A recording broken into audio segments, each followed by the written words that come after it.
बिस्मिल्लाहिर्रहमानिर्रहीम। अस्सलाम वालेकुम व्यूअर्स, मैं हूं रिजवान यूनुस।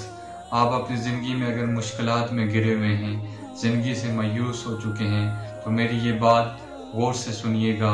ज़िंदगी में आने वाली कोई भी मुश्किल, कोई भी परेशानी ताउम्र के लिए नहीं होती। इसने ख़त्म हो जाना होता है, बस हमें सब्र करने की ज़रूरत होती है।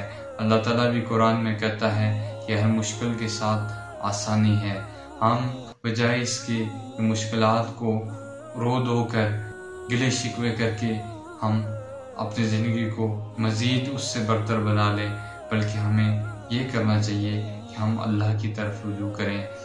अगर आप एक चूंटी के आगे अपना हाथ रख लेते हैं तो वो आपके हाथ उठाने का इंतज़ार नहीं करेगी, बल्कि अपना रास्ता बदल लेगी। इसी तरह अगर आपकी ज़िंदगी में भी मुश्किलात आती हैं तो आप बजाय इसने क्या, आप वहीं पर रुक कर रोना धोना शुरू कर दें, आप अल्लाह की तरफ रुजू कर दें।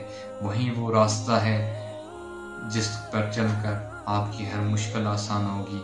सब्र के साथ, तअम्मुल के साथ, बर्दाश्त के साथ आप अपनी ज़िंदगी को खूबसूरत बना सकते हैं। हर मुश्किलात पर आप काबू पा सकते हैं। अगर मेरी ये वीडियो आपको अच्छी लगी है तो मेरी वीडियो को लाइक और मेरे चैनल को सब्सक्राइब ज़रूर कीजिएगा। अल्लाह निगहबान।